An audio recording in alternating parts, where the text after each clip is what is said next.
జై శ్రీరామ్. శ్రీమాత్రే నమః. శ్రీ గురుభ్యో నమః.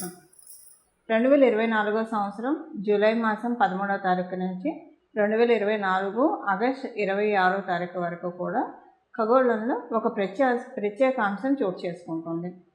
ఈ ప్రత్యేకాంశము ద్వాదశ రాశుల వాళ్ళకి కూడా కొన్ని అనుకూలతని తెచ్చిపెడుతుంది. అయితే ఈ అనుకూలతని తెచ్చిపెట్టడంలో తెలుసుకొని కొన్ని పరిహార ప్రక్రియలు చేయడం ద్వారా ఈ యోగాన్ని ఒడిసి పట్టుకోవచ్చు. లేదంటే ఇప్పుడు చూడండి, సీజనల్గా రైన్ ప్రతి సంవత్సరం పడుతూనే ఉంటుంది. కొంతమంది నీటి నిల్వలు పెట్టుకుంటారు, కొంతమంది రైన్ అలా వదిలేస్తూ ఉంటారు. సో ఇలాగా నీటి నిల్వలు పెట్టుకునే వాళ్ళకి ఎప్పుడైనా మధ్యలో స్కేర్సిటీ వచ్చినా స్కేర్సిటీ నుంచి తప్పించుకోవడానికి ఉపయోగపడుతుంది. అలాగే ఖగోళంలో కూడా ఉన్న యోగాలు ఎవరి జన్మ జాతకంలో అయినా యోగం ఉంటే ఈ యోగాలు వచ్చినప్పుడు వాటిని ఒడిసి పట్టుకుంటే అవి ఇంకా మంచి ఫలితాన్ని, రెట్టింపు ఫలితాన్ని ఇస్తుంది. సపోజ్ ఖగోళంలో సూచించే యోగం వాళ్ళ జన్మకుండలిలో లేదే అనుకోండి, అప్పుడు నైరాశ్యం చెందకుండా ఖగోళంలో ఇలాంటి యోగాలు మనకి సంవత్సరానికి ఒకసారి వస్తూ ఉంటాయి. వాటిని ఒడిసి పట్టుకోవడానికి ప్రయత్నించిన మీ జన్మజాతకంలో లేని యోగాన్ని కూడా మీరు ఖగోళం ద్వారా, అంటే గోచార గ్రహస్థితుల ద్వారా వచ్చే ఈ యోగాన్ని మీరు యాక్టివేట్ చేసుకోవచ్చు. మీ కుండలిని అనుసరించి, మీ రాశిని, మీ లగ్నాన్ని అనుసరించి మీరు యాక్టివేట్ చేసుకోవచ్చు. ఇప్పుడు చూడండి, సమ్టైమ్స్ ఎలా ఉంటుందంటే కొంతమందికి అనుకోకుండా లక్ తగులుతూ ఉంటుంది. లక్ తగిలేది ఎప్పుడంటే సడన్గా వాళ్ళు ఉండి ఒకసారి లక్కీయెస్ట్ పర్సన్స్గా అవుతారు. లేదా అనుకోకుండా వాళ్ళ జీవితంలోనే వాళ్ళకి ఏదైనా లక్ తోడవుతూ ఉంటుంది. ఈ లక్ తోడయ్యేది ఎప్పుడంటే మనకి ఖగోళంలో ఉన్న యోగాలు మనల్ని బ్లెస్ చేసినప్పుడు. వాళ్ళు తెలిసి తెలియకపోయినా అది గట్టిగా చాలా స్ట్రాంగ్గా ఉందనుకోండి. చాలా స్ట్రాంగ్గా ఎప్పుడు ఉంటుంది, జన్మజాతకంలో ఖగోళంలో యోగాలు ఏర్పడిన సమయంలో కనుక జన్మజాతకంలో ఆ జాతకుడికి కావచ్చు లేదా ఆ జాతకురాలకి కావచ్చు అర్గళాసు లేకుండా, అంటే ఇంటర్వెన్షన్స్ కుండలిలో ఏమీ లేకుండా ఉండి, అలాగే ఈ అర్గళాస్ అనే కాదు మంచి దశ, అంతర్దశ, విదశ, సూక్ష్మ దశల్లో ఉండి అన్ని రకాలుగా, అంటే మన సుదర్శన చక్ర పద్ధతిలో చూసుకున్నా ఏ రకంగా చూసుకున్నా జన్మజాతకం చాలా క్లీన్గా ఆ టైంలో ఉండి ఆ టైంలోనే ఖగోళంలో యోగాలు ఏర్పడితే అప్పుడు ఏమవుతుందంటే వీళ్ళ ప్రయత్నంగా వీళ్ళు చేయకపోయినా కూడా ఆ యోగాలన్నీ వీళ్ళకి వర్తిస్తాయి. అయితే ఆ యోగాలన్నీ వీళ్ళకి వర్తిస్తాయి కాబట్టి సడన్గా వాళ్ళకి లైఫ్ టర్న్ అవ్వడం జరుగుతుంది. లైఫ్ టర్న్ అవ్వడం కావచ్చు, అనుకోకుండా వాళ్ళ వృత్తి వ్యాపారాల్లో కలిసి రావడం కావచ్చు, ఇలాంటి వాటి వల్లే జరుగుతాయి. అయితే ఇప్పుడు అలా ఉన్న వాళ్ళకి ఎలాగైనా వాళ్ళు ఏం చేసుకోకపోయినా అవి జరుగుతూ ఉంటాయి. అందరికీ అలా ఉండాలని ఉండదు కదా. అందరికీ అలా చేసుకోవాలంటే వాటి కోసం ప్రత్యేకమైన పరిహారాలు చేసుకోవాలి. చేసుకుంటే కనుక ఖగోళంలో వచ్చేది పూర్తిగా మన జన్మజాతకంలో లేకపోతే కనుక పూర్తిగా కాకపోయినా కొంతవరకు ఒడిసిపట్టుకోవడానికి డెఫినెట్గా ఛాన్సెస్ ఉంటుంది. అంటే 100% యోగాన్ని మనం మెజర్ చేస్తే కనుక ఆ 100% యోగంలో అట్లీస్ట్ ఒక 60% యోగాన్ని డ్రా చేసుకోవడానికి అవకాశం కలిగిస్తూ ఉంటుంది. ఇప్పుడు మనకి సపోజ్ అంటే ఎవరైనా చాలామంది అన్నిటి కోసం ప్రయత్నిస్తూ ఉంటారు, కష్టపడుతూ ఉంటారు లైఫ్లో. కానీ కొంతమంది కష్టపడకుండా లక్ని ఎంజాయ్ చేస్తూ ఉంటారు. కొంతమంది కష్టపడి లక్ని ఎంజాయ్ చేస్తారు. కొంతమంది ఎంత కష్టపడ్డా కూడా వాళ్ళకి లక్ ఫేవర్ చేయదు. ఇలా లక్ ఫేవర్ చేయాలంటే ఇలాంటి యోగాల్ని మనం ఒడిసిపట్టుకోవాలి. అసలు ఏంటి ఆ యోగము, ద్వాదశ రాశుల వాళ్ళకి ఎలాంటి ఇంపాక్ట్ ఉంటుంది, అసలు ఈ యోగము ఉంటే ఎలా ఉంటుంది, ఇది నేను మొత్తం కూడా మీకు చక్కగా వివరిస్తాను. ఆ యోగం పేరు గురుమంగళ యోగం. ఈ గురుమంగళ యోగం మనకి ఇప్పుడు నేను చెప్పిన తేదీల్లో, అంటే 2024 నుంచి 2024 జూలై మాసం 13వ తారీఖు నుంచి 2024 ఆగస్టు 26వ తారీఖు వరకు కూడా ఈ యోగం ఖగోళంలో చోటు చేసుకోబోతుంది. ఈ ఖగోళంలో చోటు చేసుకునే యోగం కాబట్టి వీటిని మీ జన్మజాతకంలో ఉన్నా లేకపోయినా యాక్టివేట్ చేసుకోవచ్చు. అంటే ఇది అందరికీ అప్లికేబిలిటీ ఉంటుంది. ఇప్పుడు చూడండి, కొన్నిసార్లు గవర్నమెంట్ కొన్ని పథకాలు ఇస్తుంది.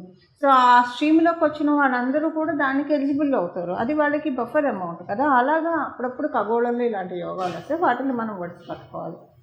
ఈ గురుమంగళ యోగం ఏంటి అంటే, ఎప్పుడైనా సరే మనకి మంగళ్ళు మన జీవితంలో ఏదైనా ఇనిషియేషన్ తీసుకోవడానికి, అంటే ఆదిలోనే హంసపాదు కాకుండా ఉండడానికి ఏదైనా ఒక మంచి నిర్ణయం తీసుకున్నప్పుడు, మన జీవితాన్ని ఉద్ధరించే నిర్ణయం తీసుకున్నప్పుడు, మన లైఫ్ బాగా స్పీడ్గా వెళ్ళడానికి, స్పీడ్గా అంటే వృత్తిపరంగా ర్యాపిడ్ గ్రోత్ రావడానికి, ఇలాంటివి రావాలంటే కొన్ని మనలో కరేజ్ ఉండాలి, మనలో డ్రైవ్ ఉండాలి. ఇలాంటివన్నీ ఉంటే కనుక చక్కగా విల్ పవర్ తోటి మనం పనులన్నీ చేసుకొని వెళ్ళగలుగుతాం. ఎలాంటి ఆటంకాలు వచ్చినా కూడా వాటిని అధిగమించుకుంటూ వెళ్తారు.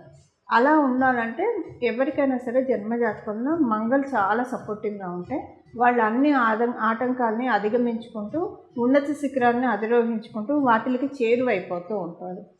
ఇప్పుడు అందులో మంగళకి గురుదేవుడు కనుక తోడైతే కనుక చాలా బాగా ఉంటుంది. దీనికి బెటర్ ఎగ్జాంపుల్ చెప్పాలంటే ఆంజనేయ స్వామి వారిని చెప్పాలి. మంగళ ఎప్పుడైనా సరే గురు భగవానుడు కంట్రోల్లో ఉంటే చాలా మంచిది. లేకపోతే కనుక మంగళ బాగా ఉన్నా, ఒక్కొక్కసారి విపరీతంగా ఉన్నా కూడా అగ్రెసివ్ డెసిషన్స్ వల్ల కూడా జాతకురాలు కావచ్చు, జాతకుడు కావచ్చు ఇబ్బందులు పాలవుతారు. అంటే ఆలోచన ఉండదు, చేసుకుని వెళ్ళిపోతూనే ఉంటారు. సో ఒక్కొక్కసారి అవి రివర్ట్ అయ్యి ఇబ్బందులు కూడా పడుతూ ఉంటారు.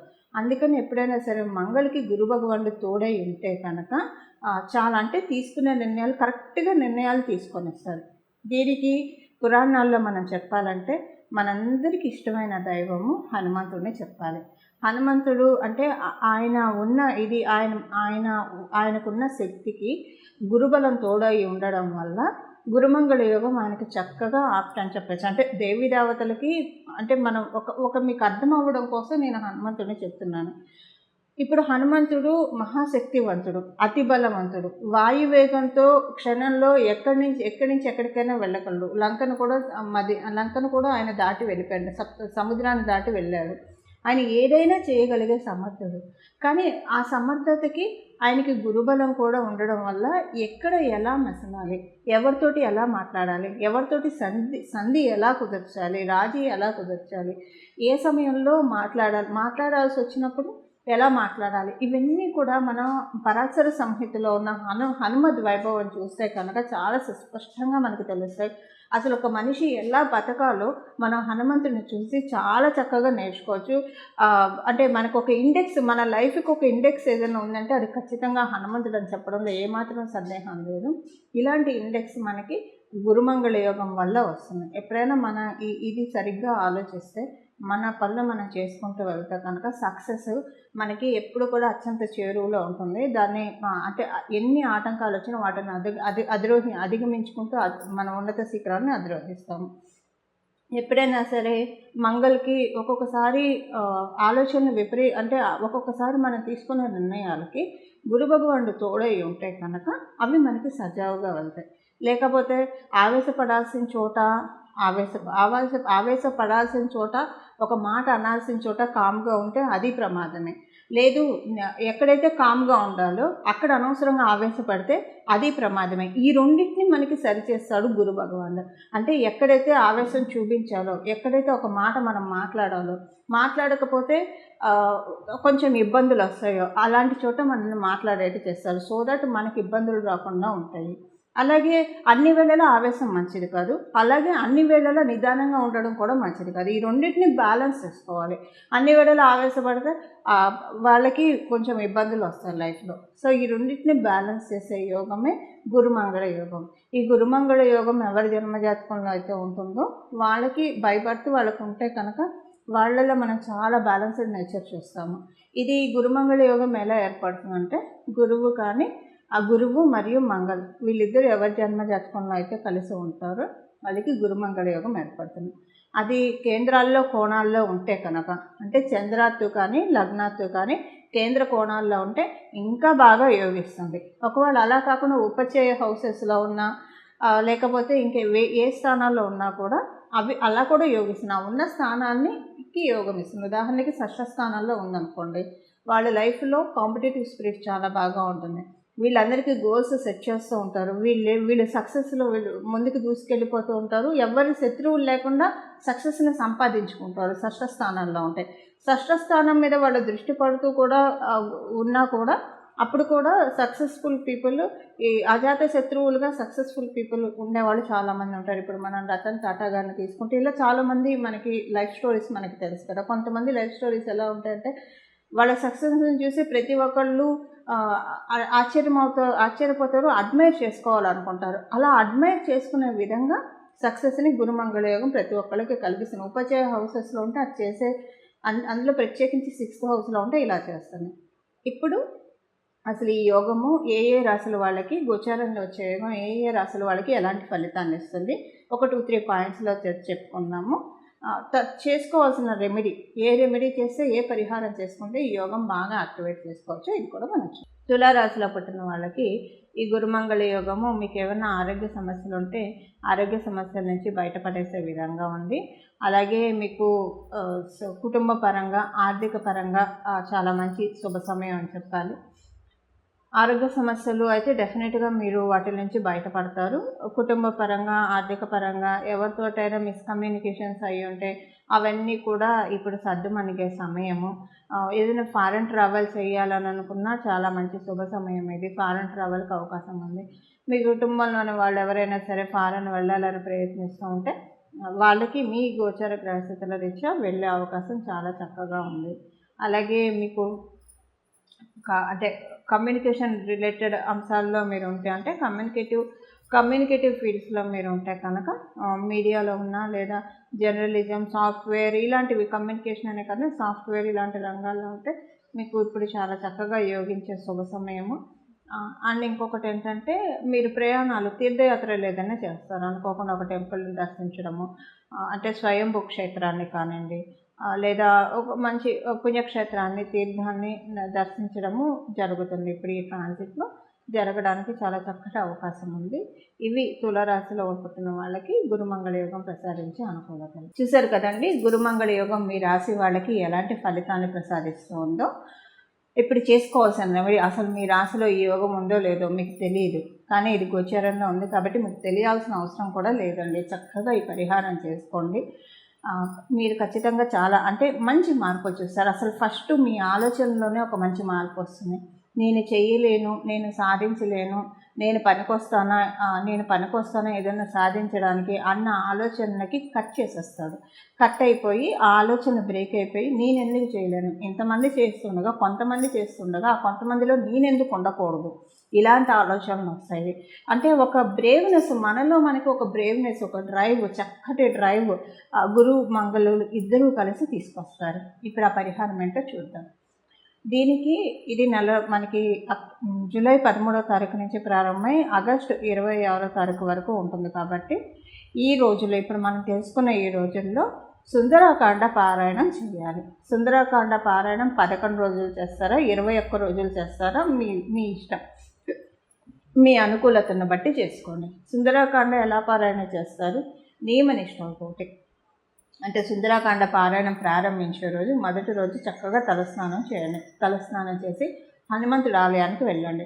హనుమంతుడి ఆలయానికి వెళ్ళి హనుమంతుడికి దండం పెట్టుకోండి. చక్కగా భజే వాయుపుత్రం, భజే వాయుపుత్రం, భజే వాయుపుత్రం అని చెప్పి ఆయనకి ప్రదక్షిణాలు చేస్తే చాలా ఇష్టం. ఒక 11 ప్రదక్షిణాలు చేసి నీ సుందరాకాండని చదవడానికి నేను సంకల్పించాను. సుందరాకాండ చదవడంలో నాకు ఎలాంటి ఇబ్బందులు రాకుండా, ఆటంకాలు రాకుండా నన్ను కాపాడు నాయన అని చెప్పి దండం పెట్టుకొని గణపతికి మొదటగా ప్రార్థించుకొని సుందరాకాండ ప్రారంభించండి. కొంతమంది ఏకాసనంలో కూర్చొని చేయగలిగితే, అంటే ఒకటే రోజు మొత్తం కదలకుండా కూర్చొని సుందరాకాండ కంప్లీట్ చేయగలిగినా చేయొచ్చు. లేదా సప్తాహం చేస్తారా, 11 రోజులు చేస్తారా, లేదా 21 రోజులు చేస్తారా, మీ ఇష్టం. ఏకవింశతి చేస్తారా, అది మీ ఇష్టం. అలా ఏదైనా మీ కన్వీనియంట్ని బట్టి చేయడానికి చేయండి. ప్రతిరోజు మీరు సాత్విక ఆహారాన్ని తీసుకోవాలంటే ఉల్లిపాయలు, వెల్లుల్లి, మసాలాలు, స్పైసెస్ ఇలాంటివి ఏం తినకుండా చాలా సాత్వికమైన ఆహారము ఈ సుందరాకాండ పారాయణ చేసేప్పుడు తీసుకోవాలి. లేడీస్ అయితే పీరియడ్ ప్రాబ్లమ్స్ ఉంటుంది కాబట్టి మీ పీరియడ్స్ చూసుకొని మీరు ప్రారంభించండి. 4 రోజులు అయితే చేయకూడదు. ఒకవేళ మీరు చేస్తూ ఉంటే మధ్యలో పీరియడ్స్ వస్తే 4 రోజులు బ్రేక్ ఇచ్చి 5వ రోజు తలస్నానం చేసి మళ్ళీ కంటిన్యూ చేయొచ్చు. ఇది ప్రతిరోజు మీ నోటి వెంట రాముని కీర్తిస్తూ ఉండండి, రాముని స్తుతిస్తూ ఉండండి. ఇలా చేసి లాస్ట్ రోజు స్వామివారికి సింధూర పూజ, కుదిరితే వడమాల లేదా అప్పాల మాల వేయించండి. మీకు మీ స్తోమతను అనుసరించి వేయించండి. వేయిస్తే చాలా మంచి ఫలితాలు వస్తాయి. ఎప్పుడైనా సరే హనుమంతుడికి మీరు మామూలుగా కూడా ఇది చేసుకోవచ్చండి. హనుమంతుడికి సాయంత్రం పూట కనుక ఆకుపూజ చేయించిన, సాయంత్రం పూట వడమాల వేయించిన, అప్పాల మాల వేయించిన వెంటనే మన కోరిక తీరిపోతుంది. అంటే ధర్మబద్ధమైన ఏ కోరికైనా సరే వెంటనే తీరిపోతుంది.